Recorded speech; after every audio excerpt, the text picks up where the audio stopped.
अध्याय 6 देख रहे हैं। न्यायपालिका, दी जुडिशरी। न्यायपालिका से संबंधित सवाल और जवाब लेंगे। न्यायपालिका की स्वतंत्रता को सुनिश्चित करने के विभिन्न तरीके कौन कौन से हैं? निम्नलिखित में से जो बेमेल हो उसे छांटे। तो इसमें एक कथन है ग। ये बेमेल क्यों है? उच्च न्यायालय के न्यायाधीश का तबादला दूसरे उच्च न्यायालय में नहीं किया जा सकता। इसमें कहा गया है कि उच्च न्यायालय के न्यायाधीश का तबादला दूसरे उच्च न्यायालय में नहीं किया जा सकता। यह गलत है। तबादला, ट्रांसफर ये होते रहते हैं। उच्च न्यायालय से सुप्रीम कोर्ट, सेशन कोर्ट से उच्च न्यायालय, ऐसे इधर से उधर ट्रांसफर होते रहते हैं। न्यायाधीशों की नियुक्ति में संसद की दखल नहीं, ये थोड़ा सा इसमें गलत है, क्योंकि इसमें जो मेजॉरिटी है, council of minister, prime minister, ये ही रिप्रेजेंट करते हैं, ये प्रेसिडेंट को कहते हैं तब उनकी नियुक्ति होती है। और न्यायाधीशों को अमूमन अवकाश प्राप्ति की आयु से पहले नहीं हटाया जाता। ये सही है, ये भी सही है।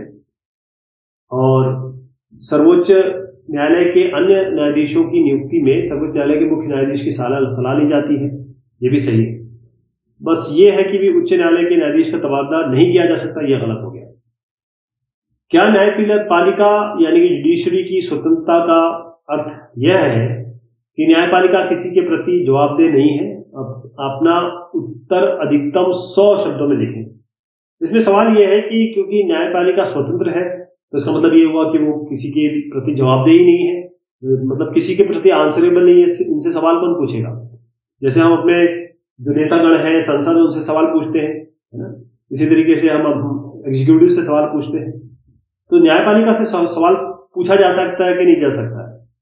तो न्यायपालिका स्वतंत्र है, इसका मतलब ये नहीं है कि न्यायपालिका जवाबदेह नहीं है, क्योंकि न्यायपालिका भी एक पिलर है, संविधान का भी एक भाग है, संविधान से ऊपर नहीं है। तो न्यायपालिका भी संविधान के अंतर या उसकी बाउंड्री जो निर्धारित हो उसी के अंदर में काम करेगी। न्यायपालिका की जुडिशरी का मतलब ये है कि कोई हस्तक्षेप नहीं करेगा, यानी कि जो भी निर्णय न्यायपालिका लेगी उसको सम्मान पूर्वक स्वीकार किया जाएगा। तो इसकी स्वतंत्रता का मतलब यह है कि न्यायाधीश अपनी नियुक्ति के लिए, सेवा काल के लिए, सेवा शर्ती के लिए, अपनी तनख्वाह के लिए जो सुविधाएं हैं उसके लिए कार्यपालिका और विधायिका पर निर्भर नहीं रहेंगे। बस वरना निर्भर अगर रहने लगे तो जो विधायिका है वो इन पे प्रेशर डाल सकती है किसी तरीके से, उनको कभी भी निकाला जा सकता है, उनकी तनख्वाह कम की जा सकती है। और न्यायाधीश को हटाना जो है वो भी पक्षपात रहित होगा। भारत में न्यायपालिका वाकई में स्वतंत्र है, उसे सम्मानजनक स्थान प्राप्त है, लेकिन वो जवाबदेह है, संविधान के दायरे में रह के काम करेगी। न्यायपालिका की स्वतंत्रता को बनाए रखने के लिए संविधान में विभिन्न प्रावधान कौन कौन से हैं? तो कुछ इस तरीके से प्रावधान है कि जो न्यायाधीश है, जजेस है, उनकी नियुक्ति में संसद और विधानसभाओं की कोई भूमिका पहली बात तो नहीं। दूसरा ये है कि इनकी नियुक्ति के लिए निश्चित योग्यताएं हैं, अनुभव है, यानी कि ये भी इनको भी एग्जाम देना पड़ता है, ये भी एग्जाम और क्वालिफिकेशन के दौर पे ही तरीके से ही आगे बढ़ते हैं। इनका जो पैसा है, वेतन है, सैलरी है, भत्ते हैं, वो भी कार्यपालिका या फिर संसद पे निर्भर नहीं करती है, और उनके जो खर्चे से संबंधित बिल पर बहस और मतदान नहीं होता है। इनका जो सेवा काल है वो सुनिश्चित है, लंबा है, 60 साल 65 साल इनकी जो उम्र है, उसके बाद ही इनको हटाया जा सकता है, यानी कि इनको हट किया जाता, ये अपने आप सुपर एनुएट होते हैं, रिटायर होते हैं। यदि ऐसी कुछ परिस्थितियां बनती, बहुत ही ऐसी परिस्थितियां बन गई, तो महाअभियोग किया जा सकता है इनके ऊपर, जो प्रक्रिया काफी लंबी और जटिल है, मुश्किल है। एक और चीज है, जो न्यायाधीश या जजेस कोई भी डिसीजन देते हैं, उनकी व्यक्तिगत आलोचना नहीं की जा सकती कि जज एक्स ने ऐसा बोला, इसने ठीक नहीं किया। अब जो न्यायालय या कहें न्यायालय की बात को ना, मतलब उनके निर्णय पे एग्री ना करे, अवमान ना करे, उसको मानहानि का दर्जा दिया जाता है, उसे दंडित किया जा सकता है। और जो न्यायालय के निर्णय है वो बाध्यकारी होते हैं, केवल उस जगह के लिए नहीं, उस केस के लिए नहीं, पूरे देश के लिए, हर एक केस के लिए। यहां पर एक समाचार रिपोर्ट है और ये बताना है हमको कि ये मामला किस बारे में है, इस मामले में लाभार्थी कौन है, फरियादी कौन है, और ये भी बताना है कि जो कंपनी है उसकी तरफ से कौन कौन से तर्क दिए गए और किसान या किसानों की तरफ से कौन कौन से तर्क दिए गए। तो ये जो सर्वोच्च न्यायालय ने रिलायंस के दहानू के किसानों को 300 करोड़ रुपए देने को कहा, निजी कॉर्पोरेट ब्यूरो 24 मार्च 2005 की एक रिपोर्ट है, या कहेंगे एक अंश है। मुंबई सर्वोच्च न्यायालय ने रिलायंस एनर्जी से मुंबई के बाहरी इलाके दहानू में चीकू फल उगाने वाले किसानों को 300 करोड़ रुपए देने के लिए कहा है। चीकू उत्पादक किसानों ने अदालत में रिलायंस के जो ताप ऊर्जा संयंत्र है उसके द्वारा होने वाला जो प्रदूषण है उसके विरुद्ध अर्जी दी थी और अदालत ने इसी मामले में फैसला सुनाया है। दहानू मुंबई से 150 किलोमीटर दूर है। एक दशक पहले इस इलाके की जो अर्थव्यवस्था है, खेती बागवानी, इसके बूते ये आत्मनिर्भर थे और दहानू की जो प्रसिद्धि है यहाँ का मछली पालन और जंगलों के कारण थी। सन 1989 इसमें इस इलाके में ताप ऊर्जा संयंत्र चालू हुआ और इसी के साथ शुरू हुई इस इलाके की बर्बादी। अगले साल इस उपजाऊ क्षेत्र की जो फसल है पहली दफा मारी गई। कभी महाराष्ट्र के लिए फलों का टोकरा रहे दहानू की अब 70% फसल समाप्त हो चुकी है। मछली पालन बंद हो गया है और जंगल विरल होने लगे, यानी कि जंगल में जो फॉरेस्ट कवर है वो कम होने लगा है। किसानों और पर्यावरणविदों का ये कहना है कि जो ऊर्जा संयंत्र है उसे निकलने वाली राख ये भूमिगत जल में प्रवेश कर जाती है और पूरा जो पारिस्थितिकी तंत्र है या पूरा का पूरा जो इकोसिस्टम है वो प्रदूषित हो जाता है। दहानू तालुका पर्यावरण सुरक्षा प्राधिकरण ने जो ताप ऊर्जा संयंत्र है उसको प्रदूषण नियंत्रण की इकाई स्थापित करने का आदेश दिया था, लेकिन ताकि सल्फर का उत्सर्जन कम हो सके, सल्फर कम निकले। अब सर्वोच्च न्यायालय ने भी प्राधिकरण के आदेश के पक्ष में अपना फैसला सुनाया था। इसके बावजूद सन 2002 तक प्रदूषण नियंत्रण का संयंत्र स्थापित नहीं हुआ।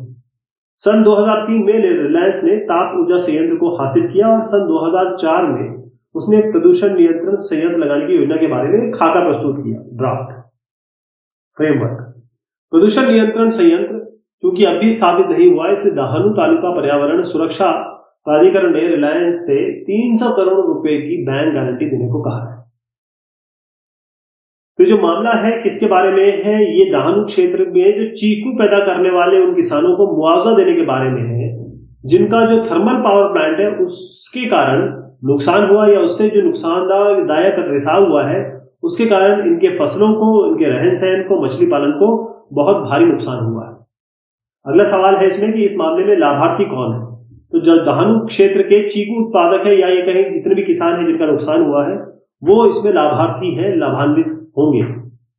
इस मामले में फरियादी कौन है, इनके जो फरियादी हैं वो चीकू उत्पादन करने वाले या फिर जो किसान है उस क्षेत्र के जिनको नुकसान हुआ वो फरियादी है। फिर सोचकर बताएं कि कंपनी की तरफ से कौन कौन से तर्क दिए जाएंगे। अब रिलायंस कंपनी ने न्यायालय में तर्क दिया कि थर्मल पावर प्लांट के जो नुकसानदायक रिसाव है उसको नियंत्रित करने के लिए प्रदूषण नियंत्रण बोर्ड का गठन किया जाना चाहिए और इसके अलावा उन्होंने ये भी बताया होगा कि भाई हमने ये क्योंकि एक्वायर किया है एक समय में 2003 में और 2004 में हमने बाकायदा एक जो प्रदूषण नियंत्रण संयंत्र है उसको लगाने की योजना भी प्रस्तुत की गई है और इसमें समय लगता है तो थोड़ा और समय दिया जाए। ये प्रदूषण या जो रिसाव है इसको रोकने के लिए जितनी जो भी कार्रवाई हमारी तरफ से की जानी चाहिए वो बहुत सुचारू रूप से हम लोग कर रहे हैं, तो हमें समय दिया जाना चाहिए। ये जो आपने हमारे ऊपर एक दावा ठोका है 300 करोड़ का, इसको वापस लिया जाना चाहिए, ऐसा इन्होंने कहा होगा। किसानों की तरफ से कौन कौन से तर्क दिए जाएंगे। किसानों ने पर्यावरणविद जो है, एनवायरमेंटलिस्ट है, उनके सहयोग से कहा था कि ऊर्जा संयंत्र से निकलने वाली जो राख है वो भूमिगत जल प्रभावित होता है, इसके अलावा सल्फर निकलता है, इसके अलावा और जो चीजें हैं क्योंकि हीट बहुत ज्यादा हो जाती है उस एरिया में, तो ये सारी चीजें जो है मिलके जो इलाके की उपजाऊपन है और मछलियों को पालने के लिए जो एक इकोसिस्टम चाहिए वो सारा खराब कर दिया गया है। इसीलिए दहानू जो एक समय टोकरा कहलाता था, फल का टोकरा या कहीं बहुत अच्छी वहां पैदावार होती थी, सब लोग आत्मनिर्भर थे, आज 70% खेती वहां पर फसल समाप्त हो गई है। यहाँ पर एक रिपोर्ट है, इसको भी पढ़ना है और किस तरह की सरकार किस किस स्तर की सरकार सक्रिय दिखाई देती है। तो पहले इसको पढ़ते हैं फिर सवाल पे जाएंगे। सीएनजी मुद्दे पर केंद्र और दिल्ली सरकार एक साथ। स्टाफ रिपोर्टर द हिंदू सितंबर 23 2001। राजधानी के सभी गैर सीएनजी व्यावसायिक वाहनों को यातायात से बाहर करने के लिए केंद्र और दिल्ली सरकार संयुक्त रूप से सर्वोच्च न्यायालय का सहारा लेंगे। दोनों सरकारों में इस बात की सहमति हुई है और दिल्ली और केंद्र सरकार ने पूरी परिवहन व्यवस्था को एकल ईंधन प्रणाली से चलाने के बजाय दोहरे इंजन प्रणाली से चलाने के बारे में नीति बनाने का फैसला किया है, क्योंकि ईंधन प्रणाली खतरों से भरी है और इसके परिणाम स्वरूप जो है वो विनाश हो सकता है। तो इसमें यहां पर राजधानी की जो निजी वाहन धारकों द्वारा सीएनजी के इस्तेमाल को हतोत्साहित करने का भी फैसला किया गया है। दोनों सरकारें राजधानी में 0.05 इतना प्रतिशत निम्न सल्फर डीजल से बसों को चलाने की अनुमति देने के बारे में दबाव डालेगी। इसके अलावा अदालत से कहा जाएगा कि जो व्यावसायिक वाहन यूरो 2 मानक को पूरा करते हैं उन्हें महानगर में चलने की अनुमति दी जाए। हालांकि केंद्र और दिल्ली अलग अलग हलफनामा दायर करेंगे, लेकिन इनमें समान बिंदुओं को उठाया जाएगा। केंद्र सरकार सीएनजी के मसले पर दिल्ली सरकार के पक्ष को अपना समर्थन देगी और दिल्ली की मुख्यमंत्री शीला दीक्षित और केंद्रीय पेट्रोलियम और प्राकृतिक गैस मंत्री श्रीराम नाइक उनके बीच जो बैठक हुई इससे फैसले लिए गए। श्रीमती शीला दीक्षित ने कहा कि केंद्र सरकार अदालत से विनती करेगी कि डॉक्टर R.A. मशेलकर इनकी अगुवाई में गठित उच्च स्तरीय समिति को ध्यान में रखते हुए अदालत बसों को सीएनजी में बदलने की आखिरी तारीख आगे बढ़ा देगी, क्योंकि 10,000 बसों को निर्धारित समय में सीएनजी में बदल पाना थोड़ा संभव है। डॉक्टर मशेलकर इनकी अध्यक्षता में गठित समिति पूरे देश के लिए ऑटो ईंधन नीति का सुझाव देगी। उम्मीद है कि यह समिति 6 माह में अपनी रिपोर्ट पेश करेगी। मुख्यमंत्री ने कहा कि अदालत के निर्देशों पर अमल करने के लिए समय की जरूरत है। इस मसले पर समग्र दृष्टि अपनाने की बात कहते हुए श्रीमती दीक्षित ने कहा कि सीएनजी से चलने वाले वाहनों की संख्या, सीएनजी की आपूर्ति करने वाले स्टेशनों पर लगी लंबी कतार की समाप्ति, दिल्ली के लिए पर्याप्त मात्रा में सीएनजी ईंधन जुटाने और अदालत के निर्देशों को अमल में लाने के तरीके और साधनों पर एक साथ ध्यान दिया जाएगा। तो सर्वोच्च न्यायालय ने सीएनजी के अतिरिक्त किसी अन्य ईंधन से महानगर में बसों को चलाने की अपनी जो मनाही है उसमें छूट देने से इनकार कर दिया था, लेकिन अदालत का कहना था कि टैक्सी और ऑटो रिक्शा के लिए भी सिर्फ सीएनजी इस्तेमाल किया जाए। इस बात पर उसने कभी जोर नहीं डाला। श्रीराम नाइक का कहना था कि केंद्र सरकार सल्फर की कम मात्रा वाले डीजल से बसों को चलाने की अनुमति देने के बारे में अदालत से कहेगी, क्योंकि पूरी यातायात व्यवस्था को सीएनजी पर निर्भर करना खतरनाक हो सकता है। राजधानी में सीएनजी की आपूर्ति पाइपलाइन के जरिए होती है और इसमें किसी किस्म की बाधा आने पर पूरी सार्वजनिक यातायात प्रणाली अस्त व्यस्त हो जाएगी। अब इसका एक एक करके सवाल लेंगे, फिर इसका जवाब देखेंगे। पहला है सर्वोच्च न्यायालय की भूमिका की निशानदेही कीजिए। तो यातायात के लिए प्रदूषण जो नियंत्रण बोर्ड द्वारा जो मापदंड है, निश्चित मापदंड है, उनके आधार पर केस को तय करने में सर्वोच्च न्यायालय की महत्वपूर्ण भूमिका होगी और इस केस में केंद्रीय और दिल्ली की राज्य सरकार दोनों सक्रिय दिखाई दे रही हैं। इसके अलावा कार्यपालिका और न्यायपालिका की कामकाज की कौन सी बातें आप इसमें पहचान सकते हैं? तो इसका उत्तर यह है कि कार्यपालिका प्रदूषण नियंत्रण की नीति तय करेगी और न्यायपालिका यह तय करेगी कि कार्यपालिका की नीति जो प्रदूषण नियंत्रण की है उसका कितना उल्लंघन हुआ है। एक और चीज इसमें है कि इस प्रकरण से संबंध नीतिगत मुद्दे, कानून बनाने से संबंधित बातें, क्रियान्वयन और कानून की व्याख्या से जुड़ी बातों की पहचान कीजिए। तो इस प्रकरण में जो भी हमने यहाँ पर देखा, इसमें राज्य सरकार का नीतिगत निर्णय यह है कि दिल्ली में सीएनजी के प्रयोग की बस से चलेंगी या ऐसी बसें चलेगी जो सीएनजी का यूज करेगी। इस पर दिल्ली सरकार कानून बनाएगी। नीति व कानून के निर्माण के संबंध में निर्णय लिया गया कि ऐसा करते समय पर्यावरण प्रदूषण से सुरक्षा को मुख्य रूप से ध्यान में रखा जाएगा। देश के मुख्य न्यायाधीश की नियुक्ति में राष्ट्रपति की भूमिका को आप किस रूप से देखते हैं? एक काल्पनिक स्थिति का ब्यौरा दें और छात्रों से उसे उदाहरण के रूप में लागू करने को कहें। तो सर्वोच्च न्यायालय में जो मुख्य न्यायाधीश है उनकी नियुक्ति राष्ट्रपति द्वारा की जाती है। राष्ट्रपति यह नियुक्ति प्रधानमंत्री की सलाह पे करते हैं, प्रधानमंत्री और जो काउंसिल ऑफ मिनिस्टर है। तो साधारणतः जो सर्वोच्च न्यायालय है उसमें सर्वाधिक वरिष्ठ न्यायाधीश जो होता है वही मुख्य न्यायाधीश नियुक्त होता है, यानी कि चीफ जस्टिस ऑफ इंडिया कौन बनता है। मान लीजिए 4 जस्टिस है, इनमें से जो सीनियर मोस्ट होगा वो चीफ जस्टिस ऑफ इंडिया बन जाएगा। अब इनमें ये जो होता है कि भाई जो नियुक्ति होती है मुख्य न्यायाधीश, अब इसमें क्या होता है कि जैसे प्राइम मिनिस्टर है और ये काउंसिल ऑफ मिनिस्टर्स है, ये प्रेसिडेंट को कहते हैं कि इनको बनाइए, और फिर प्रेसिडेंट जो है वो इनको इलेक्ट करता है या फिर कहीं अपॉइंट करता है। तो साधारणतः सर्वोच्च न्यायालय में जो सर्वाधिक वरिष्ठ न्यायाधीश है वही मुख्य न्यायाधीश चीफ जस्टिस ऑफ इंडिया बनता है या चीफ जस्टिस ऑफ हाईकोर्ट बनता है। लेकिन ऐसे अनेक अवसर आए हैं जब मुख्य न्यायाधीश की नियुक्ति में वरिष्ठता को के जो सिद्धांत है उसका उल्लंघन किया गया है। मान लीजिए ये वरिष्ठ है, लेकिन इन वरिष्ठ को ना लेके जो तीसरे नंबर पे आदमी है, सरकार को लगता है कि ये बेहतरीन है, ये बेहतर है, ये हमारे लिए सबसे उपयुक्त रहेगा, तो इनको कर देते हैं। ऐसा भी हुआ है। मुख्य न्यायाधीश की नियुक्ति में राष्ट्रपति की अपनी कोई विशेष भूमिका तो होती नहीं है, जो होती है वो प्राइम मिनिस्टर और आपकी काउंसिल ऑफ मिनिस्टर्स की होती है। ये कथन है इक्वाडोर के बारे में। इस उदाहरण और भारत की न्यायपालिका के बीच आप क्या समानता या असमानता पाते हैं? सामान्य कानूनों की कोई संहिता अथवा पहले सुनाया गया कोई न्यायिक फैसला मौजूद होता तो पत्रकार के अधिकारों को स्पष्ट करने में मदद मिलती। दुर्भाग्य से इक्वाडोर की जो अदालत है इस रीति से काम नहीं करती। पिछले मामलों में उच्चतम न्यायालय, ये कहे अदालत, यहाँ के जो जजेस हैं, न्यायाधीशों ने जो फैसले दिए हैं उन्हें कोई न्यायाधीश उदाहरण के रूप में मानने के लिए बाध्य नहीं है। संयुक्त राज्य अमेरिका के विपरीत जो इक्वाडोर है, या फिर कहें दक्षिण अमेरिका में किसी और देश में जिस न्यायाधीश के सामने अपील की गई है उसे अपना फैसला और उसको कानूनी आधार लिखित रूप में नहीं देना होता। कोई न्यायाधीश आज एक मामले में कोई फैसला सुनाकर कल उसी मामले में दूसरा फैसला दे सकता है और उसमें उसे यह बताने की जरूरत नहीं कि वह ऐसा क्यों कर रहा है। तो हमको बताना है कि भारत की न्यायपालिका और बाकी इक्वाडोर की जो न्यायपालिका उसमें क्या अंतर है। पहले मैं आपको ये समझा दूं कि होता ये है, समझाया गया है कि इक्वाडोर में मान लीजिए एक जज साहब है, वो कोई फैसला दे रहे हैं। अब वकील साहब आए, उन्होंने कहा देखिए साहब, ये जो केस है इसके लिए एक और न्यायाधीश साहब ने ऑलरेडी फैसला दे रखा है और ये फैसले का रिजल्ट है।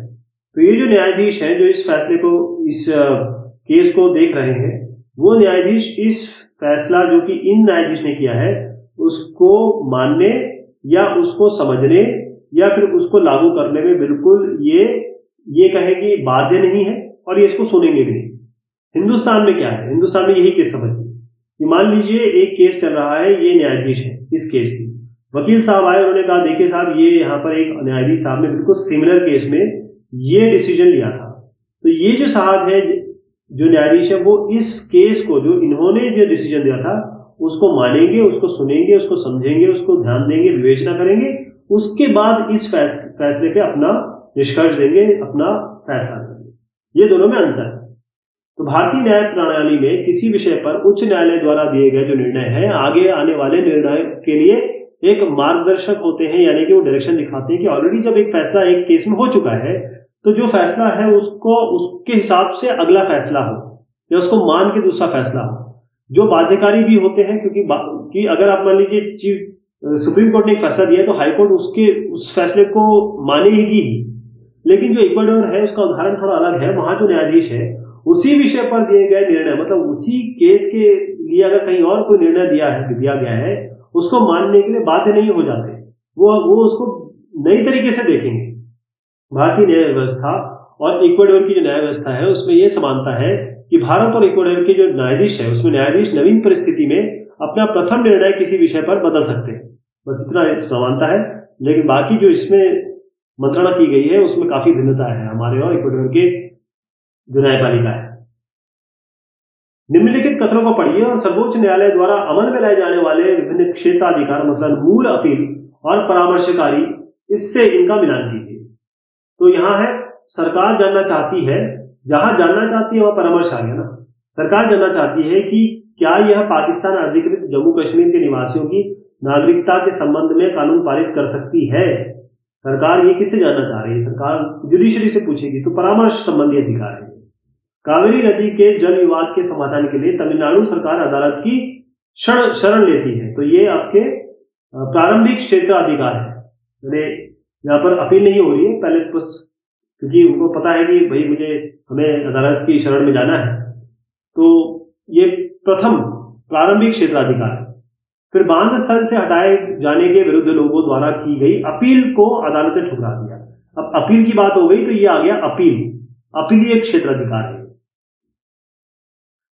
जनहित याचिका किस तरह गरीबों की मदद करती है? जनहित याचिका, जिसको हम PIL भी कहते हैं, तो इसमें यह होता है कि मान लीजिए आप गरीब हैं, आपके पास खाने के पैसे नहीं है, आप रोज कमा रहे हैं, रोज खा रहे हैं, और आपके ऊपर कोई अत्याचार हो गया, तो आप क्या कोर्ट जाएंगे? मुझे नहीं लगता आप जाएंगे।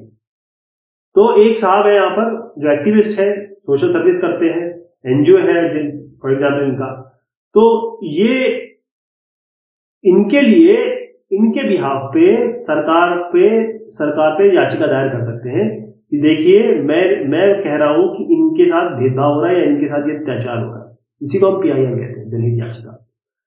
तो भारतीय जो संविधान द्वारा भारत में जो नागरिक है उनको यह अधिकार दिया गया है कि यदि नागरिकों को राज्य के कानूनों द्वारा कोई हानि पहुंचती है, कोई नुकसान होता है, तो वो उच्चतम न्यायालय या उच्च न्यायालय, हाईकोर्ट या जो सुप्रीम कोर्ट है, इनमें याचिकाएं लगा सकते हैं। जनहित याचिका का मतलब ये होता है कि लोकहित, जनहित का मतलब है जनहित, लोकहित, देश के लोगों के हित के लिए इसके किसी भी मामले में कोई भी व्यक्ति या समूह जिसने व्यक्तिगत या सामूहिक रूप से सरकार के हाथों में किसी भी प्रकार की हानि उठाई है, नुकसान उठाया है, अनुच्छेद 21 और अनुच्छेद 32 इसके अंतर्गत उच्चतम न्यायालय और अनुच्छेद जो 226 है उसके अनुसार उच्च न्यायालय की शरण वो ले सकता है। उच्चतम न्यायालय ने यह स्पष्ट कर दिया है कि गरीब, अपंग, सामाजिक और आर्थिक दृष्टि से जो पिछड़े लोग हैं उनके मामले में आम जनता का कोई आदमी न्यायालय के समक्ष वार लगा सकता है, याचिका दायर कर सकता है। न्यायाधीश कृष्ण अय्यर इनके अनुसार वाद कारण तथा पीड़ित व्यक्ति की संकुचित धारणा का स्थान अब वर्ग कार्यवाही तथा लोकहित में कार्यवाही ने ले ली है। जनहित याचिका की विशेष बात यह है, इंपॉर्टेंट ये है कि न्यायालय अपने समस्त तकनीकी और कार्यवाही संबंधी नियमों की परवाह किए बिना एक सामान्य पत्र के आधार पर, अगर आप पोस्ट कार्ड भी भेजते हैं उसके आधार पर भी कार्यवाही कर सकेगी या न्यूज़पेपर पर पढ़ के भी कर सकते हैं, जिसको सुओ मोटो कहते हैं।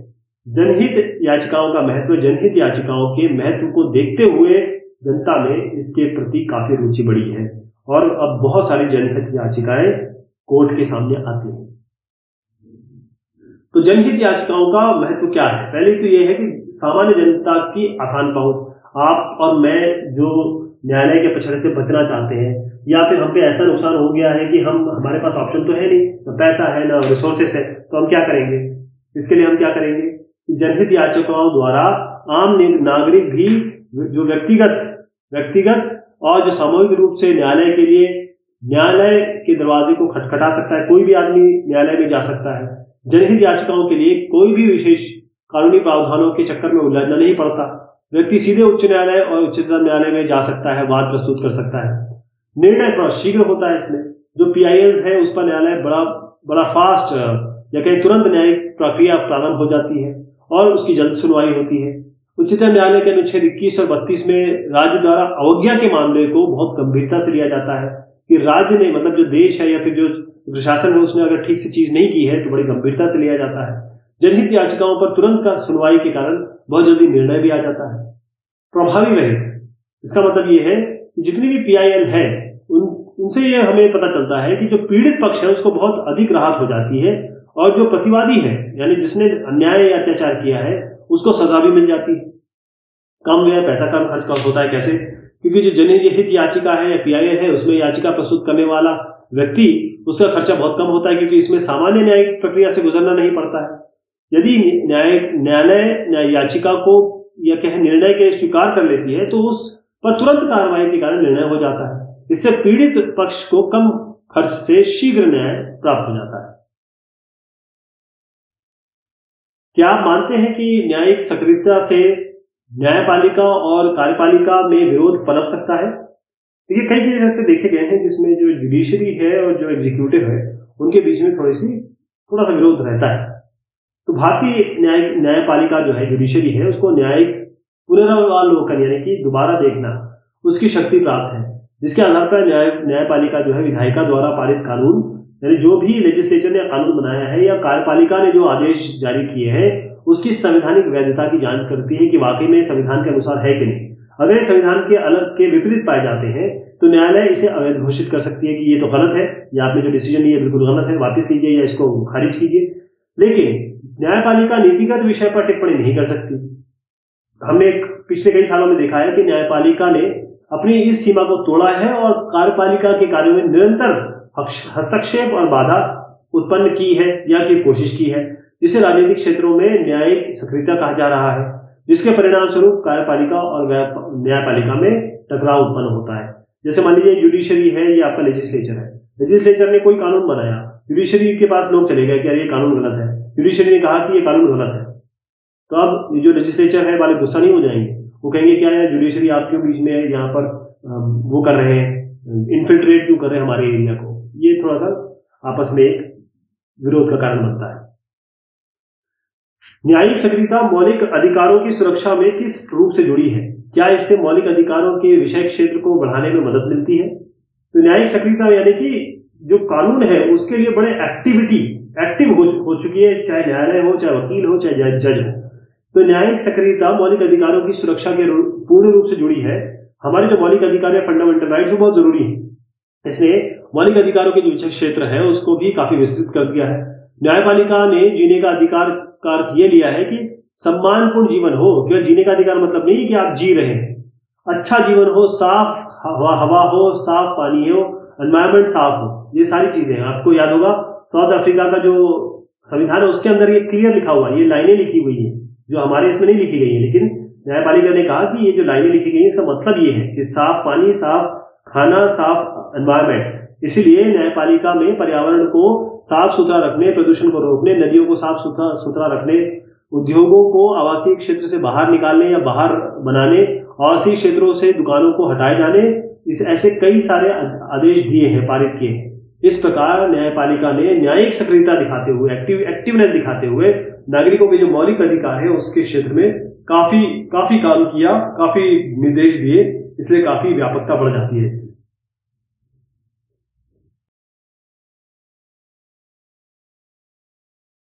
MCQ objective questions.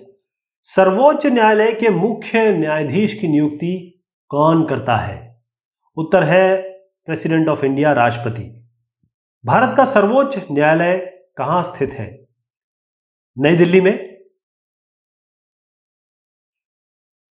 सर्वोच्च न्यायालय का न्यायाधीश अपने पद पर कार्यरत रहता है या उनकी आयु? उत्तर है 65 साल तक, 65 वर्ष तक। भारत में संविधान का संरक्षक कौन है? सर्वोच्च न्यायालय। उच्चतम न्यायालय में मुख्य न्यायाधीश के अतिरिक्त कुल कितने न्यायाधीश होते हैं? सुप्रीम कोर्ट की बात हो रही है। उत्तर है 30। उच्चतम न्यायालय के न्यायाधीशों की नियुक्ति किसकी सलाह पर की जाती है? उत्तर है भारत के मुख्य न्यायाधीश, चीफ जस्टिस ऑफ इंडिया की सलाह पे।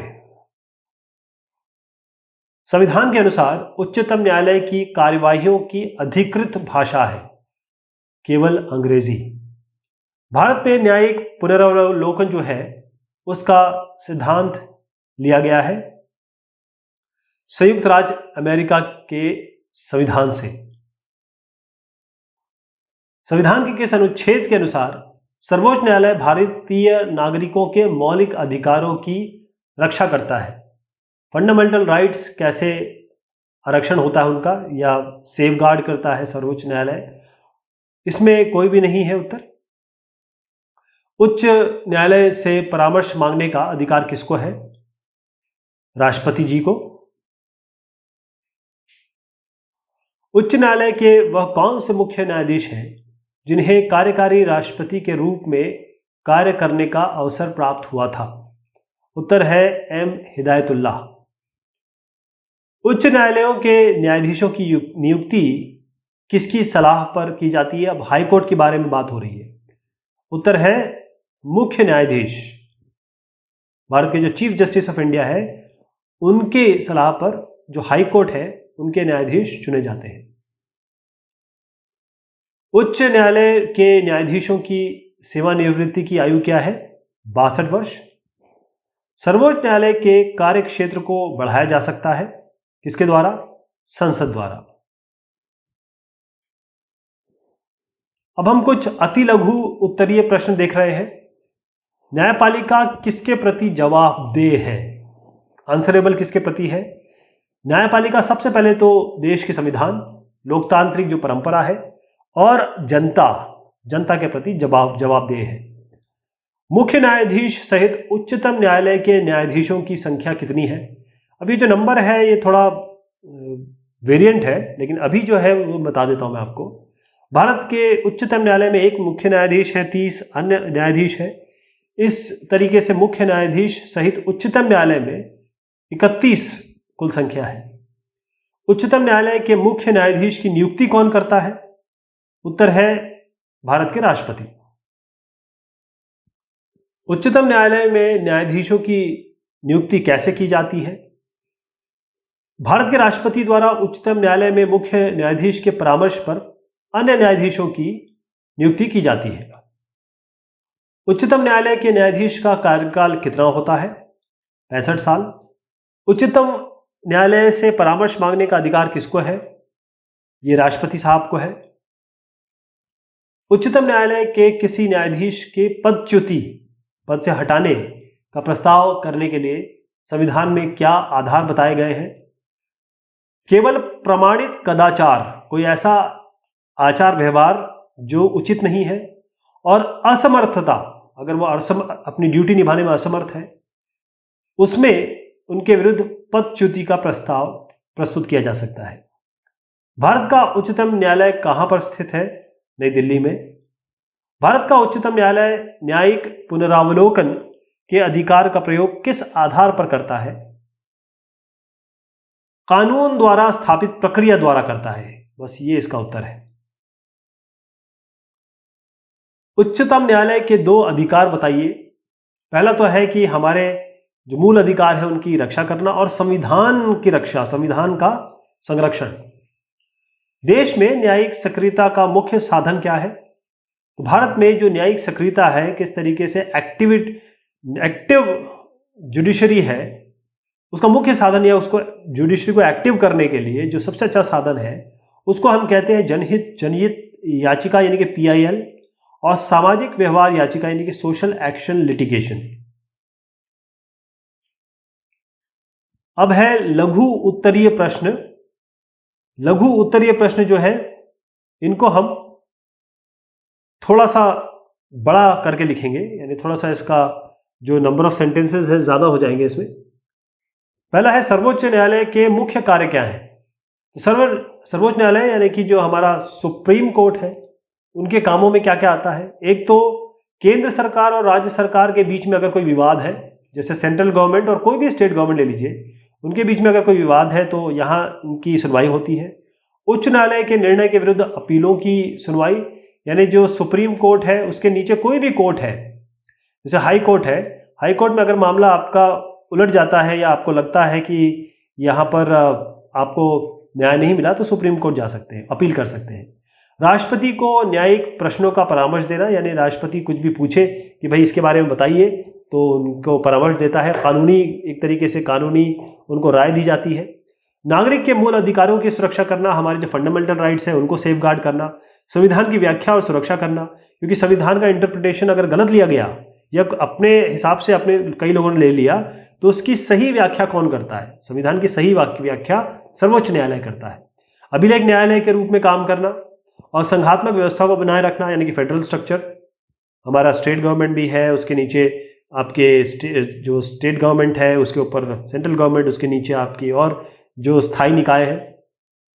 परिवर्तित सामाजिक और आर्थिक परिस्थितियों में संविधान की न्याय संगत और तर्कसंगत व्याख्या प्रस्तुत करना। न्यायिक सक्रियता का मानव के सामाजिक जीवन पर क्या प्रभाव पड़ा है? संक्षेप में विवेचना कीजिए। अब न्यायिक सक्रियता, इसका हमारे जीवन पे क्या प्रभाव पड़ा है? एक तो देखिए कि उच्चतम न्यायालय ने जनहितकारी विवादों को मान्यता प्रदान की है। इसके अनुसार कोई भी व्यक्ति किसी ऐसे समूह या वर्ग की ओर से मुकदमा लड़ सकता है या याचिका दायर कर सकता है जिसको उसके कानूनों या संवैधानिक अधिकारों से वंचित कर दिया गया है या उसके किसी भी जो रूल्स रेगुलेशन के द्वारा उसके जो हनन किया गया है मूल अधिकारों का। उच्चतम न्यायालय ने अनुच्छेद 21 की नवीन व्याख्या की है और आम आदमी की जीवन और सुरक्षा को वास्तविक बनाने का प्रयास किया है।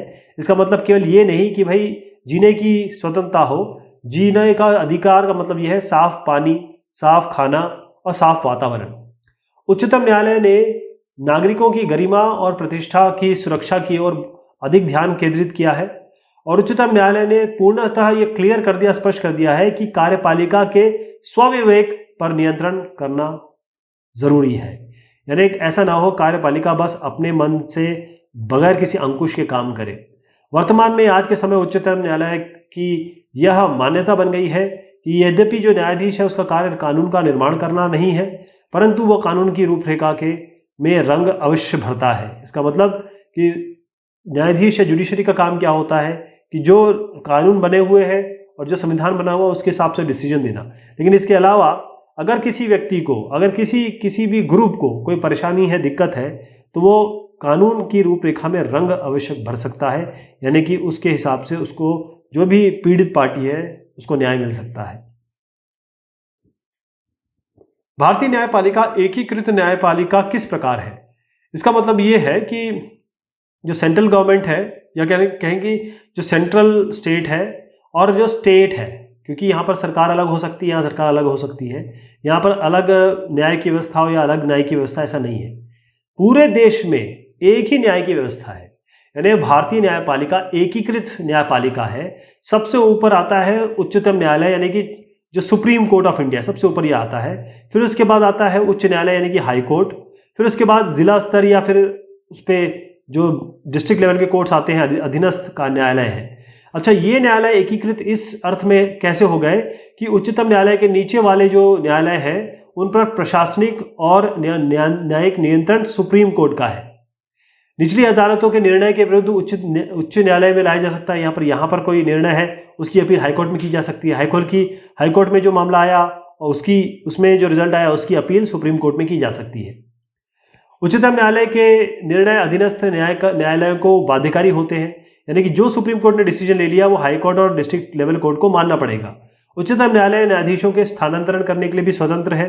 यानी किसी का भी ट्रांसफर हो सकता है और ये सुप्रीम कोर्ट कर सकता है। उच्चतम न्यायालय के में जो नीचे वाले न्यायालय है उसे किसी भी मुकदमे की ओर अपने पास ले सकता है। यानी कि अगर यहाँ पर कोई मुकदमा चल रहा है, सुप्रीम कोर्ट इसे ले सकता है, हाई कोर्ट यहाँ के जो मामले हैं वो ले सकता है।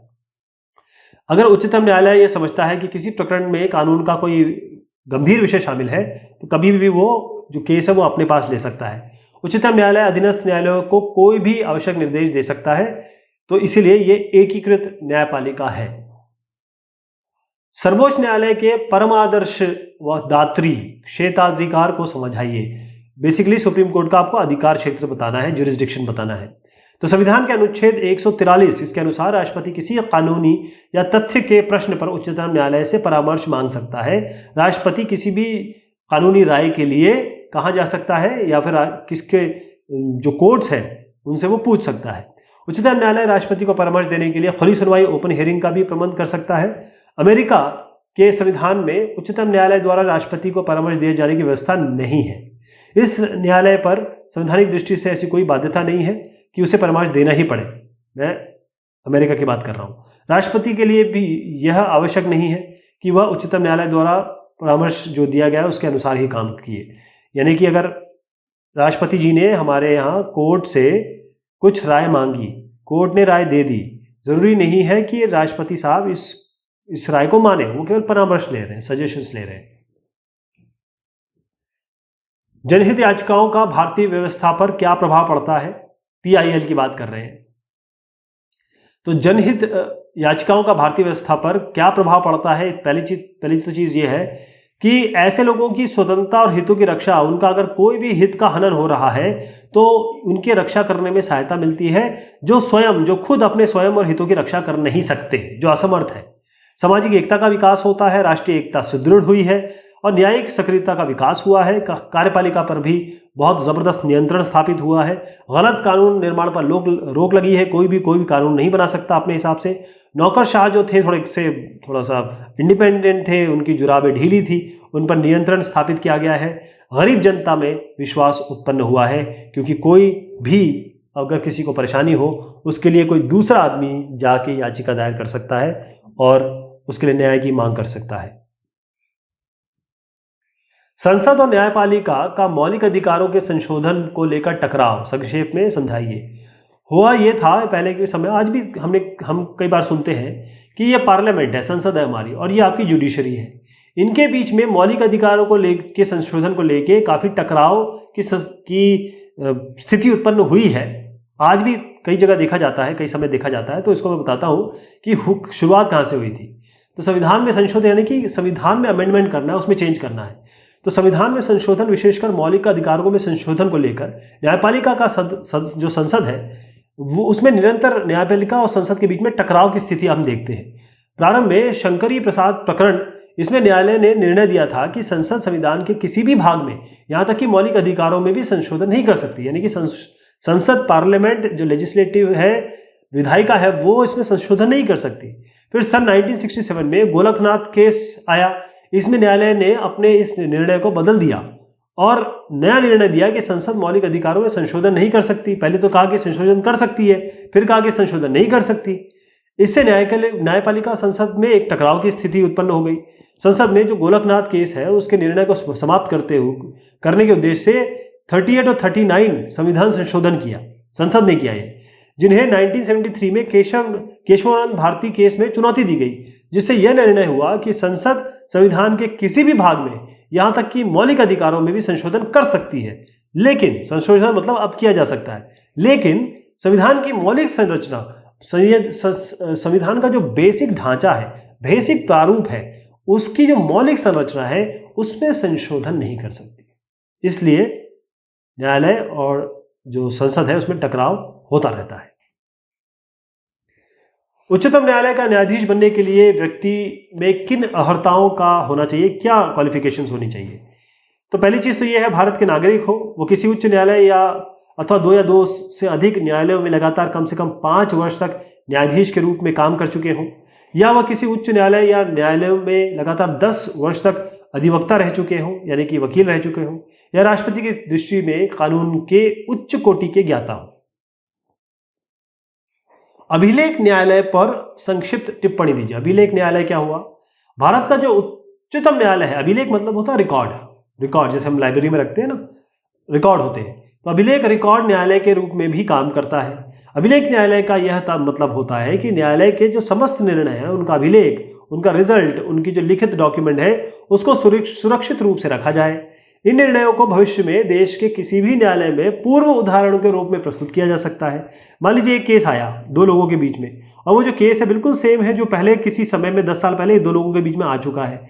तो ये जो केस है, इसका रिजल्ट यहाँ पर जो न्यायाधीश है उसको उनके समक्ष रखा जाता है, और फिर वो इसको देख के बाकी जवाब तलब होता है, फिर रिजल्ट देते हैं। तो उच्चतम न्यायालय को यह भी अधिकार प्राप्त होता है कि वो अपनी मानहानि के लिए किसी भी व्यक्ति को जुर्माना और कारावास का दंड दे सकता है। सर्वोच्च न्यायालय के निर्णय और जो अधीनस्थ न्यायालय है उसमें आवश्यकता पड़ने पर नजीर केस लॉ के रूप में प्रयुक्त किया जा सकते हैं। जैसे मैंने आपको बताया कि इस केस की नजीर यहाँ पेश की जा सकती है कि देखिए साहब, ये ऑलरेडी ऐसा केस था, उसमें ये डिसीजन हुआ है, तो आप इसको संज्ञान में लेते हुए अपना डिसीजन दीजिएगा। भारत में नागरिकों के मौलिक अधिकारों की सुरक्षा न्यायपालिका किस प्रकार करती है? ये बहुत जरूरी है, क्योंकि मौलिक अधिकारों की सुरक्षा के लिए ही न्यायपालिका, वरना और कौन? अगर मान लीजिए संसद या जो गवर्नमेंट है वो हमारे मौलिक अधिकारों के साथ छेड़छाड़ करेगी तो कौन हमें बचाएगा? न्यायपालिका बचाएगी। तो भारतीय संविधान द्वारा भारत के नागरिकों को प्रदान किए जो मौलिक अधिकार है उसकी सुरक्षा का जो उत्तरदायित्व है, रिस्पॉन्सिबिलिटी, भारत के सर्वोच्च न्यायालय के पास है। यदि सरकार नागरिकों के मौलिक अधिकार का अतिक्रमण करती है, कोई नुकसान करती है, कोई नागरिक किसी दूसरे नागरिक को उसके मौलिक अधिकारों का प्रयोग स्वतंत्रता पूर्वक नहीं करने देता, तो प्रभावित व्यक्ति अपने मौलिक अधिकारों की सुरक्षा के लिए, सेफ गार्डिंग के लिए वो उच्चतम न्यायालय की शरण में जा सकता है, वो उच्च न्यायालय भी जा सकता है। उच्चतम न्यायालय के संविधान में अनुच्छेद 32 में एक क्लियर वर्णित है कि संवैधानिक उपचारों के अधिकारों के अंतर्गत मौलिक अधिकारों की सुरक्षा करता है। इन्हें संवैधानिक उपचारों में बंदी प्रत्यक्षीकरण, मतलब अब देखिए जो कोर्ट है वो रिट जारी कर सकता है। रिट में क्या क्या हो सकता है, एक तो हेबियस कॉर्पस उपचार के लिए, संविधान उपचारों के लिए, बंदी प्रत्यक्षीकरण है, परमादेश है, मैंडमस है, प्रतिषेध प्रोहिबिशन है, अधिकार परीक्षा यानी कि क्वो वारंटो है, और उत्प्रेषण यानी कि सर्टियोररी। इस तरीके के 5 लेखों रिट का प्रयोग नागरिकों के मौलिक अधिकारों की सुरक्षा के लिए किया जा सकता है।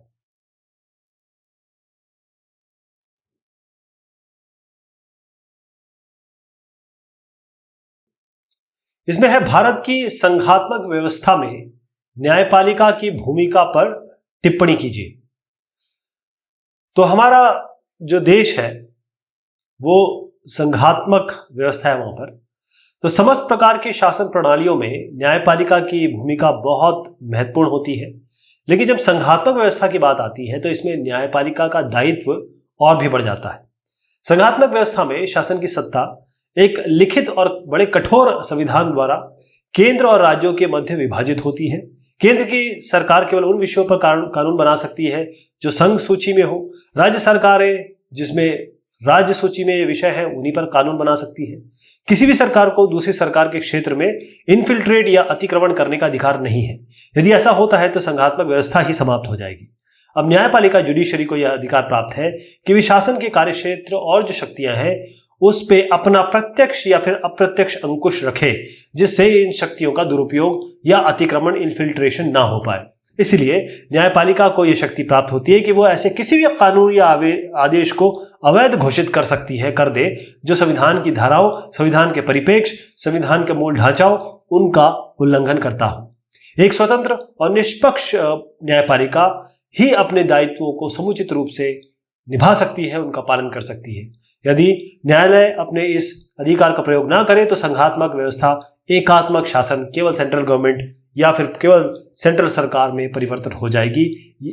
संविधान का अस्तित्व खतरे में पड़ सकता है। लोकतंत्र में न्यायपालिका की स्वतंत्रता का संक्षेप में वर्णन कीजिए। तो ये 2 सवाल हैं, इसी के तरीके से है और इनका उत्तर भी उसी तरीके से होगा। न्यायपालिका की स्वतंत्रता, जुडिशरी की इंडिपेंडेंस या फ्रीडम। न्यायपालिका का जो कार्यक्षेत्र है वो काफी लंबा चौड़ा है और उनके अलावा जो अलग अलग काम किए जाते हैं, लेकिन न्यायपालिका इन जो कार्यों को उसी समय अच्छे से कर सकती है, कुशलतापूर्वक कर सकती है, जब न्यायपालिका स्वयं में स्वतंत्र हो, इंडिपेंडेंट हो। न्यायपालिका की स्वतंत्रता से हमारा मतलब ये होता है कि न्यायपालिका को कानूनों की व्याख्या करने, उनको न्याय प्रदान करने के संबंध में स्वतंत्र रूप से अपने विवेक का प्रयोग करना चाहिए और उन्हें कर्तव्य पालन में किसी भी अनुचित तौर पर प्रभावित नहीं होना चाहिए, कोई दबाव में नहीं आना चाहिए और केवल कानून के तौर पे, संविधान के तौर पे डिसीजन लेने चाहिए। सीधे सादे शब्दों में ये कहा जाए कि न्यायपालिका, व्यवस्थापिका और कार्यपालिका किसी राजनीतिक दल, किसी वर्ग विशेष और किसी भी अन्य दबाव से मुक्त रहते हुए अपने कर्तव्यों का पालन करें। न्यायपालिका की स्वतंत्रता सुनिश्चित करने के क्या उपाय हैं? 2 उपाय हैं। एक तो न्यायाधीश की योग्यता। न्यायाधीशों का पद केवल ऐसे व्यक्तियों को दिया जाए जिनकी व्यवसायिक कुशलता हो, यानी कि जो प्रोफेशनल्स हों और निष्पक्ष हो। ये सर्वमान्य हो। राज्य व्यवस्था में संचालन में या राज्य की व्यवस्था में संचालन में जो न्यायधारी है, न्याय अधिकारी है, वो जो वर्ग है वो बहुत अधिक महत्व उसका होता है और अयोग्य न्यायाधीश इस महत्व को नष्ट कर देंगे। सोचिए, एक साहब को आपने बिठा दिया और उन्होंने किसी को मौत की सजा दे दी। ये साहब बिल्कुल निष्पक्ष नहीं है और ये साहब अयोग्य हैं, तो क्या होगा जनता का? कार्यपालिका और न्यायपालिका का पृथक्करण दोनों अलग अलग हो, दोनों में एक बाउंड्री हो। न्यायपालिका की स्वतंत्रता के लिए आवश्यक हो जाता है कि कार्यपालिका और न्यायपालिका इनको एक दूसरे से अलग रखा जाए, पृथक रखा जाए। एक ही व्यक्ति के सत्ता, अभियोक्ता और साथ साथ ही न्यायाधीश होने पर स्वतंत्र न्याय की आवश्यकता नहीं की जा सकती। यानी आप ही राजा और आप ही कानून बनाने वाले, आपने कानून बनाया और आपने ही डिसीजन ले लिया, आपने ही फैसला कर दिया, यह गलत हो जाएगा। न्यायपालिका के 2 कार्यों का उल्लेख कीजिए तथा स्वतंत्र न्यायपालिका के पक्ष में 2 तर्क दीजिए, प्रस्तुत कीजिए। ऐसे भी पूछा जा सकता है कि लोकतंत्रात्मक शासन में स्वतंत्र न्यायपालिका की आवश्यकता एवं महत्ता पर प्रकाश डालिए। तो किसी भी लोकतांत्रिक शासन, जैसे हमारा डेमोक्रेटिक जो व्यवस्था है, उसमें एक स्वतंत्र और निष्पक्ष न्यायपालिका ये बहुत जरूरी है, अनिवार्य है। इसे आधुनिक और प्रगतिशील संविधानों एवं जो शासन व्यवस्था का प्रमुख लक्षण कारक माना जाता है। न्यायपालिका की स्वतंत्रता के महत्व में हम कुछ चीजें रख सकते हैं सामने, जैसे लोकतंत्र की रक्षा हेतु लोकतंत्र के अनिवार्य तत्व स्वतंत्रता और समानता है। फ्रीडम और इक्वालिटी ये लोकतंत्र में बहुत जरूरी है, डेमोक्रेसी की नींव है। नागरिकों की स्वतंत्रता और कानून की दृष्टि से व्यक्तियों की समानता, ये जो उद्देश्य है इनकी प्राप्ति के लिए स्वतंत्र न्यायपालिका ही हो सकती है, स्वतंत्र न्यायपालिका ही इसे संभव कर सकती है। इस दृष्टि से स्वतंत्र न्यायपालिका को लोकतंत्र का प्राण भी कहा जाता है। संविधान की रक्षा हेतु आज के युग में राज्यों में संविधान की सर्वोच्चता का विचार प्रचलित है। संविधान की रक्षा का दायित्व न्यायपालिका के पास होता है। न्यायपालिका द्वारा इस दायित्व को सही तरीके से उसी तरह निभाया जा सकता है, उसी समय निभाया जा सकता है जब न्यायपालिका स्वतंत्र हो, निष्पक्ष हो। तो स्वतंत्र न्यायपालिका संविधान की धाराओं की स्पष्ट व्याख्या करती है और व्यवस्थापिका और कार्यपालिका यानी कि जो लेजिस्लेचर है और जो एग्जीक्यूटिव है उनके उन कार्यों को जो संविधान के विरुद्ध है, उनके अगेंस्ट है, अवैध घोषित कर सकती है, कर देती है। इस तरीके से स्वतंत्र न्यायपालिका हमारे संविधान की, कॉन्स्टिट्यूशन की रक्षा करती है। न्याय की रक्षा हेतु न्यायपालिका जो पहला काम है, न्यायपालिका का पहला काम, सर्वाधिक महत्वपूर्ण काम न्याय करना है। जुडिशरी का काम है जस्टिस देना। न्यायपालिका यह कार्य तभी ठीक से कर सकती है जब वह निष्पक्ष हो, स्वतंत्र हो और व्यवस्थापिका और कार्यपालिका के प्रभाव से पूर्ण रूपेण मुक्त हो। नागरिक अधिकारों की रक्षा हेतु यह हमने देख लिया। इसमें एक जरूरी चीज आ जाती है कि न्याय की रक्षा हेतु, और उसके बाद हम न्याय की रक्षा जब नागरिकों पे लाते हैं तब क्या बात होती है। न्यायपालिका की स्वतंत्रता का महत्व यह है, अन्य कारणों से अपेक्ष इसके बाकी कारण तो आप छोड़ दीजिए। पहली चीज आती है नागरिक, इंडिविजुअल नहीं रहेगा तो देश कैसे चलेगा, सिटीजन ही देश बनाता है। तो इसकी अपेक्षा नागरिक अधिकारों की रक्षा दृष्टि से बहुत ज्यादा अधिक हो जाती है। फिर सवाल यही है कि अगर स्वतंत्र निष्पक्ष ना हो तो नागरिकों की अधिकारों की रक्षा कैसे होगी। तो न्यायपालिका के दो प्रमुख काम हैं, कानून जो लॉ है उसकी व्याख्या करना, उन्हें परिभाषित करना, और लेख जारी करना। लेख जारी करना यानी कि रिट जारी करना। तो कानूनों की व्याख्या करना कैसे, कानूनों की भाषा सदैव स्पष्ट नहीं होती है और अनेक बार कानूनों की भाषा के संबंध में अनेक प्रकार के विवाद उत्पन्न हो जाते हैं। इस प्रकार की हर एक परिस्थिति में कानूनों की अधिकारपूर्ण व्याख्या करने का कार्य, उसको परिभाषित करने का कार्य, उसको समझने का कार्य न्यायपालिका करती है। न्यायपालिका द्वारा की गई जो व्याख्याएं हैं वो उसकी स्थिति कानून के समान ही होती है कि जब न्यायपालिका ने कह दिया इसका मतलब ये है तो इसका मतलब ये है। रिट, लेख जारी करना, सामान्य नागरिक और जो सरकारी अधिकारी है उनके द्वारा यदि अनुचित या अपने अधिकार क्षेत्र से बाहर कोई काम किया जाता है तो न्यायालय उन्हें ऐसा करने से रोक सकती है और इसके लिए वो अलग अलग लेख या रिट जारी करती है। इस प्रकार के लेखों में हम देखते हैं कि बंदी प्रत्यक्षीकरण है, परमादेश है, प्रतिषेध है, इस तरीके की। सर्वोच्च न्यायालय संविधान का रक्षक ही नहीं बल्कि उसे न्यायिक पुनरावलोकन की शक्ति भी प्राप्त है। इस कथन की पुष्टि कीजिए। सर्वोच्च न्यायालय यानी कि सुप्रीम कोर्ट ऑफ इंडिया संविधान की पवित्रता की रक्षा भी करती है। यदि संसद संविधान का अतिक्रमण करे या ऐसा कोई कानून बनाए तो उच्चतम न्यायालय उस कानून को अवैध घोषित कर सकती है। संक्षेप में, सर्वोच्च न्यायालय को अधिकार है कि वो संघ सरकार या राज्य सरकार के उन कानूनों को गलत बता सकती है, खारिज कर सकती है, अवैध घोषित कर सकती है जो किसी भी तरीके से संविधान के मूल ढांचे को ठेस पहुंचाते हैं या उनके विपरीत हो। इसी प्रकार संघ सरकार और राज्य सरकार के संविधान का अतिक्रमण करने वाले आदेशों को अवैध घोषित कर सकती है। सर्वोच्च न्यायालय संविधान की व्याख्या करने वाला जो इंटरप्रेटर, अंतिम न्यायालय है, जो उसे समझता है, वो जो कह देगा वो सही होगा। संक्षेप में कहा जाए तो सर्वोच्च न्यायालय को न्यायिक पुनरावलोकन यानी कि जुडिशियल रिव्यू का अधिकार है, क्योंकि इसे कानूनों की वैधानिकता, इसके परीक्षण की शक्ति प्राप्त है। इस शक्ति के आधार पर न्यायपालिका ने संपत्ति के अधिकार का अतिक्रमण करने वाले अनेक कानूनों को, जो गोरखनाथ केस है, सज्जन सिंह केस है, केशवानंद भारती केस है, उनमें अवैध घोषित किया है। स्वतंत्र न्यायपालिका के महत्व पर प्रकाश डालिए या लोकतंत्र में न्यायपालिका के महत्व या के उसके महत्व को इंगित कीजिए। तो स्वतंत्र न्यायपालिका का महत्व और लाभ क्या है, पहले समझिए कि न्यायपालिका अपने अलग अलग कार्यों को उसी तरीके से उसी समय अच्छे से कर सकती है जब वो स्वतंत्र हो। स्वतंत्र न्यायपालिका का महत्व कुछ इस तरीके से होता है कि नागरिकों की स्वतंत्रता और अधिकारों की रक्षा, यानी एक स्वतंत्र न्यायपालिका ये जो एक इंडिपेंडेंट फ्रीडम पाई हुई न्यायपालिका है वो ही नागरिकों की स्वतंत्रता और मौलिक अधिकारों की रक्षा कर सकती है। चांसलर केंट साहब ने कहा था कि जहां कानूनों की व्याख्या करने, उन्हें लागू करने और अधिकारियों को अमल में लाने के लिए कोई न्याय विभाग ना हो, वहां स्वयं अपनी शक्तिहीनता के कारण शासन का विनाश हो जाएगा और शासन के दूसरे विभाग के आदेशों का पालन करने के लिए उस पर अपना प्रभुत्व स्थापित कर नागरिक स्वतंत्रता का सर्वनाश कर देंगे। निष्पक्ष न्याय की प्राप्ति, जो निष्पक्ष है बगैर किसी बायसिंग के, उसकी प्राप्ति कराना न्यायपालिका का बहुत जरूरी काम है। न्यायपालिका को अपने इस काम के संपादन के लिए स्वतंत्र होना बहुत जरूरी हो जाता है। उसके कार्यों में व्यवस्थापिका और कार्यपालिका का कोई भी हस्तक्षेप, कोई भी इंटरफेरेंस नहीं होना चाहिए।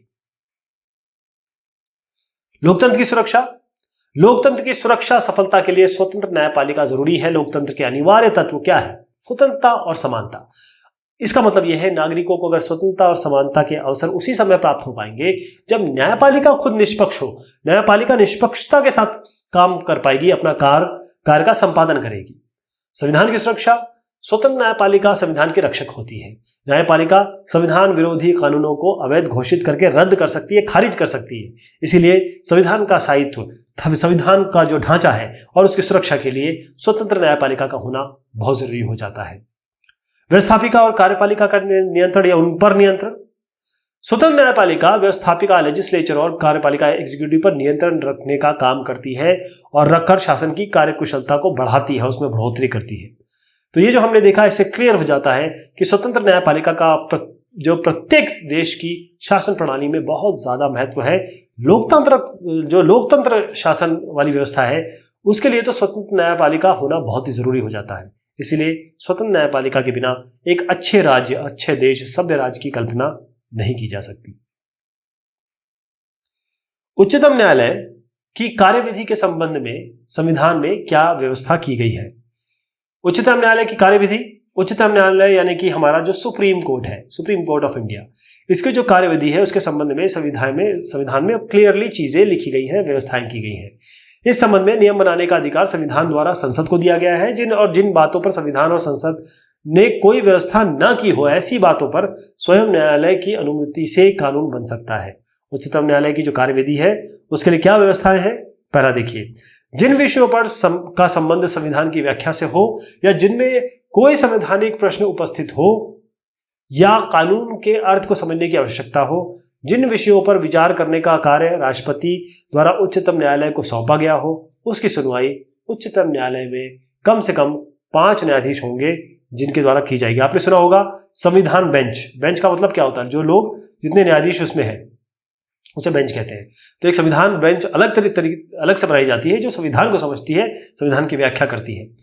दूसरी बात है कि उच्चतम न्यायालय के सामने किसी ऐसे मुकदमे की अपील पेश की जा सकती है जिसकी सुनवाई के पश्चात यह देखा जाए, अनुभव किया जाए कि उसमें संविधान की व्याख्या करना अनिवार्य हो जाता है या कानून के अभिप्राय या उसकी जो डेफिनेशन है उसको तात्विक रूप से प्रकट करना होगा। इसी प्रकार के मुकदमे के आरंभ में 5 से कम न्यायाधीशों के सम्मुख प्रस्तुत किए जाते हैं। लेकिन यदि यह स्पष्ट हो जाए कि संविधान की व्याख्या का स्पष्टीकरण होना आवश्यक है तो उसे कम से कम 5 जो न्यायाधीश है उनके बेंच के सम्मुख उपस्थित किया जाएगा और उसकी व्याख्या के अनुसार उसका निर्णय भी लिया जाएगा। उच्चतम न्यायालय के सभी निर्णय खुले तौर पर संपन्न होते हैं। उच्चतम न्यायालय के निर्णय बहुमत के आधार पर होंगे, लेकिन यदि निर्णय से कोई न्यायाधीश सहमत नहीं है तो वह अपना पृथक निर्णय दे सकता है या दे सकती है, परंतु बहुमत से हुआ निर्णय ही मान्य माना जाएगा। यदि मान लीजिए ऐसे 3 की बेंच है, 2 ने कहा ये सही है, 1 ने कहा ये गलत है, तो ये गलत है ये हमें पता तो लग जाएगा, लेकिन इस रिजल्ट को सही माना जाएगा क्योंकि 2 इसमें मेजॉरिटी में है। सर्वोच्च न्यायालय के द्वारा न्यायिक पुनरावलोकन का संचालन किस प्रकार किया जाता है? इसे कहते हैं जुडिशियल रिव्यू। तो न्यायिक पुनरावलोकन, इसका संचालन देखिए, न्यायिक पुनरावलोकन का तात्पर्य यह होता है कि न्यायालय द्वारा कानूनों या कहें न्यायालय द्वारा कानूनों और जो प्रशासकीय नीति है उनकी संवैधानिकता, उनकी जो क्रेडिबिलिटी है उसकी जांच और ऐसे कानूनों और नीतियों को असंवैधानिक घोषित करना जो संविधान के किसी भी अनुच्छेद का आक्रमण या उस पर अतिक्रमण करती है। भारत में भी सर्वोच्च न्यायालय को अमेरिका के सर्वोच्च न्यायालय के समान ही जो जुडिशियल रिव्यू है उसकी शक्ति प्रदान की गई है। भारत में संविधान को सर्वोच्च कानून घोषित किया गया है, इसीलिए न्यायपालिका का यह अधिकार है कि वह संसद और विधानमंडल द्वारा ऐसे कोई कानून जो गलत है, संविधान की धाराओं के विरुद्ध है, अवैध घोषित कर सकती है। भारत का सर्वोच्च न्यायालय इस शक्ति का प्रयोग कानून द्वारा स्थापित प्रक्रिया यानी कि प्रोसीजर स्टैब्लिश्ड बाय लॉ के आधार पर करता है, जबकि अमेरिका का जो सर्वोच्च न्यायालय कानून की उचित प्रक्रिया due process of the law के आधार पर जो जुडिशियल रिव्यू है उसकी शक्ति का प्रयोग करता है। भारत का सर्वोच्च न्यायालय यह निश्चित करने में भी कोई कानून संवैधानिक शक्ति है या नहीं, प्राकृतिक न्यायालय के सिद्धांतों को या उचित या अनुचित की अपनी धारणाओं को लागू नहीं कर सकता। भारत के उच्चतम न्यायालय ने पिछले अनेक वर्षों में ऐसे बहुत सारे निर्णय दिए हैं जिसमें न्यायिक पुनरावलोकन इसके अधिकार का प्रयोग किया गया है। जैसे गोरखनाथ बनाम मद्रास राज्य के मुकदमे में निवारक निरोधक जो अधिनियम है उसके 14वें खंड को असंवैधानिक घोषित किया गया। स्वर्ण नियंत्रण अधिनियम, पाकिस्तानी शरणार्थियों के भारत आगमन पर रोक लगाने संबंधी अधिनियम, बैंक राष्ट्रीयकरण अधिनियम और अखबारी कागज संबंधी नीति, ये सब इसके एग्जाम्पल है। तो ये सवाल जवाब हुए इस टॉपिक के। बहुत शुक्रिया, बहुत मेहरबानी आप सभी की।